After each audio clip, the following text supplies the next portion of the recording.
വിവിധ ആവശ്യങ്ങൾ ഉന്നയിച്ച് ഡിവൈഎഫ്ഐ ഇടുക്കി അടിമാലി പഞ്ചായത്ത് കമ്മിറ്റിയുടെ നേതൃത്വത്തിൽ അടിമാലി ഗ്രാമപഞ്ചായത്ത് ഓഫീസിലേക്ക് യുവജന മാർച്ച് സംഘടിപ്പിച്ചു.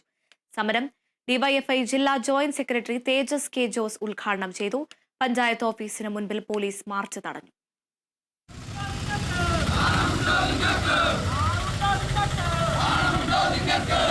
പഞ്ചായത്തിന്റെ പൊതുവികസനം അട്ടിമറിച്ച UDF ഭരണസമിതി രാജിവെക്കുക, മാലിന്യ വിൽപ്പനയിലെ അഴിമതി അന്വേഷിക്കുക, വിശപ്പുരഹിത അടിമാലി പദ്ധതിയിലെ അഴിമതി അന്വേഷിക്കുക തുടങ്ങി വിവിധ ആവശ്യങ്ങൾ ഉന്നയിച്ചായിരുന്നു ഡിവൈഎഫ്ഐ അടിമാലി പഞ്ചായത്ത് കമ്മിറ്റിയുടെ നേതൃത്വത്തിൽ അടിമാലി ഗ്രാമപഞ്ചായത്ത് ഓഫീസിലേക്ക് യുവജന മാർച്ച് സംഘടിപ്പിച്ചത്.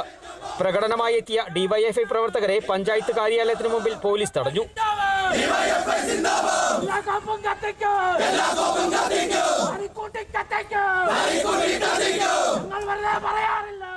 തുടർന്ന് നടന്ന പ്രതിഷേധ സമരം ഡിവൈഎഫ്ഐ ജില്ലാ ജോയിന്റ് സെക്രട്ടറി തേജസ് കെ ജോസ് ഉദ്ഘാടനം ചെയ്തു. ബസ് സ്റ്റാൻഡിലെ ശോചനീയാവസ്ഥ, അടിമാലി ടൗൺ മാലിന്യം നിറഞ്ഞ് കൂമ്പാരമായിരിക്കുന്ന സാഹചര്യം, ബസ് സ്റ്റാൻഡിൽ കൂടെ സ്വാഭാവികമായും വൃത്തിഹീനമായ സാഹചര്യത്തിൽ അത് ക്ലീനാക്കാനുള്ള ഇടപെടൽ അടിമാലി പഞ്ചായത്ത് നടത്തുന്നില്ല. അടിമാലി ആശുപത്രിയിൽ വിശപ്പ് രഹിത പദ്ധതിയുടെ ഭാഗമായി 2 ചത്ത ഫ്രീസറുകൾ കൊണ്ടുവച്ചിരിക്കുന്നു. ഇതിലുള്ള എല്ലാ അഴിമതികളും കെട്ടുകഥകളും ഈ നാട്ടിൽ പാട്ടാണ്. അതിനെതിരെയാണ് ഡിവൈഎഫ്ഐ അടിമാലി പഞ്ചായത്ത് കമ്മിറ്റിയുടെ നേതൃത്വത്തിൽ ഇന്ന് ഇവിടെ ഈ സമരം സംഘടിപ്പിക്കുന്നത്. പ്രതിഷേധ പരിപാടിയിൽ ഡിവൈഎഫ്ഐ അടിമാലി ഈസ്റ്റ് മേഖലാ സെക്രട്ടറി റിക്സൺ പൗലോസ് അധ്യക്ഷത വഹിച്ചു.